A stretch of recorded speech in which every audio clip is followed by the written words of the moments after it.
नाज़रीन, पाकिस्तान तहरीक इंसाफ ने बड़ा कामयाब जलसा किया है। जलसे के हवाले से चंद चीज़ें मैं आप तक पहुंचा दूं। एक तो जो जलसे के इंतजामात हैं उन पे बात करनी है, नंबर एक। नंबर दो, हमने बात करनी है जलसे में लोग कितने आए और कहां कहां से आए। नंबर तीन, जो जलसागाह के अंदर हुआ और जो स्टेज पे हुआ वो। और नंबर चार, जलसा का जो कंटेंट था, जो लोगों को कहा गया कि आपको हम एक लाया अमल देंगे आइंदा के लिए, उस हवाले से क्या हुआ। ये इंपॉर्टेंट चीज़ें हैं जो मैं आपके साथ शेयर करूंगा। नंबर एक तो ये है कि इंतजामात जिस तरह के थे, जिस तरह का एरिया चूज किया गया, लोगों ने बहुत शिकायत की कि यहाँ पे स्मेल आ रही है, जानवरों की वहां पे आलाइशें थी, वहां बहुत बदबू थी, कचरे का ढेर था जिसको हटाकर ये जलसागाह बनाई गई है, लिहाजा ये जगह ठीक नहीं थी। इससे बहुत बेहतर जगह पेशावर में मौजूद हैं जहां पे ये जलसा हो सकता था, लेकिन डेलिबरेटली इस जगह का इंतखाब किया गया। और जो इंतजामिया की तरफ से रुकावटें खड़ी की गई, ये मैं इंतजामिया की बात कर रहा हूं, तो खैबर पख्तूनख्वा की जो सरकारी मशीनरी है, जिस तरीके से उन्होंने रुकावटें खड़ी की, उनकी वजह से भी लोगों को बड़ी दिक्कत पेश आई। और एक और चीज जो मुझे कुछ जर्नलिस्ट हैं वो बड़े हैरान हो रहे थे, हमने क्योंकि एक बड़ी लंबी इस पर ट्रांसमिशन की, तो हमें एक दो जर्नलिस्ट, मेरी फोन पे उनसे बात हुई, शाकिर अवान साहब ने बताया कि पुलिस का इंतजामिया का रवैया बड़ा अजीब था। ऐसा लग रहा था कि पाकिस्तान तहरीक इंसाफ का जलसा जिस सूबे में हो रहा है या जिस इलाके में हो रहा है, ये वहां उनकी हुकूमत नहीं है, ऐसा लग रहा था। तो ये जनाब जलसे के इंतजामात हैं। वैसे ये मिर्जा अफरीदी साहब ने किया, तो ये इतनी बदबूदार जगह को क्यों चुना? वहां पे गट्टा मिट्टी, बहुत ज्यादा मिट्टी उड़ रही थी। सहाफियों ने शिकायत की, लोगों ने शिकायत की कि एक हमें धूल मट्टी के अंदर लाके यहाँ पे जलसा करवाया गया, और स्टेज तो बहुत बड़ा, बहुत ऊंचा, बहुत दूर बनाया गया था, तो वहां पे तो प्रॉब्लम होना नहीं था। बहरहाल उसके बाद जो दूसरी चीज है वो ये है कि जलसे के अंदर कंटेंट देखें, लोग तो बहुत बड़ी तादाद में आए, नो डाउट। 2-2, 3-3 किलोमीटर तक लोग बता रहे हैं कि अवाम बाहर फिर रही थी सड़कों पर, और बाहर भी एक बड़ा जमे गफीर था। ये मैं कहूँ कि ये पाकिस्तान तहरीक इंसाफ का सबसे बड़ा जलसा था तो नहीं था, ये मैं कहूँ कि ये पेशावर का सबसे बड़ा जलसा था तो नहीं था, लेकिन ये मैं कहूं कि ये जलसा तगड़ा था, ये बिल्कुल ठीक है। ये तगड़ा जलसा था। इमरान खान ने कॉल दी हुई थी, लोगों ने निकलना ही निकलना था, लोगों ने आना ही आना था। इमरान खान की कॉल पे लोग आ गए।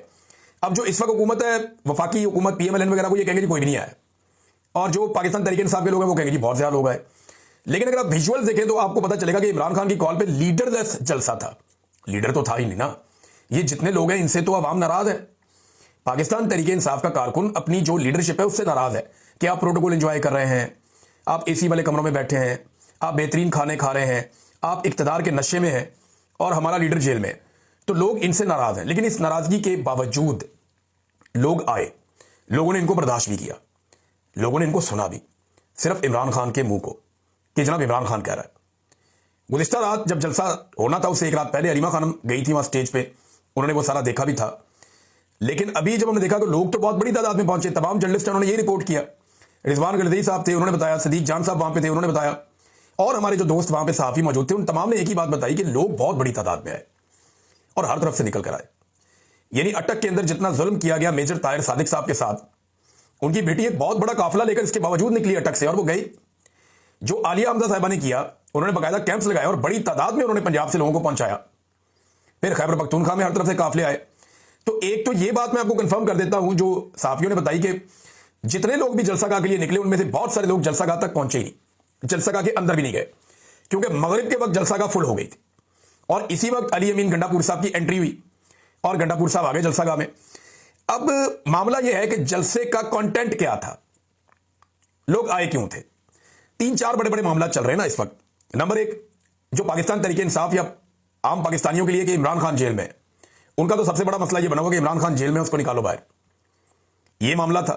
तो इसके लिए लाया अमल क्या होगा, आगे हिकमत अमली क्या है, आगे लाइन ऑफ एक्शन क्या है, यह बताना था। अली अमीन गंडापुर साहब ने वादा किया था, मैं ये बताऊंगा। नंबर एक तो यह चीज। दूसरी एक्सपेक्टेशन यह थी कि खैबर पख्तूनख्वा के अंदर जो एक मिलिट्री ऑपरेशन हो रहा है, उसके खिलाफ कोई सॉलिड बात की जाएगी, बताया जाएगा कि मिलिट्री ऑपरेशन कहां हो रहा है, क्यों हो रहा है, इसको कैसे रोकना है, कोई लाया अमल दिया जाएगा, और कोई अनाउंसमेंट खैबर पख्तूनख्वा की हुकूमत अवाम की मौजूदगी में करेगी। दूसरी यह चीज थी जिस पे बात होनी थी। फिर अदलिया के हवाले से बहुत सारे इश्यूज हैं, ह्यूमन राइट्स के इश्यूज हैं, और डिफरेंट चीजें जिन पे बात होनी चाहिए थी। जलसा है ना। लेकिन हमने ये देखा कि गंडापुर साहब ने एक रात पहले ये क्लेम किया कि कल मैं सरप्राइज भी दूंगा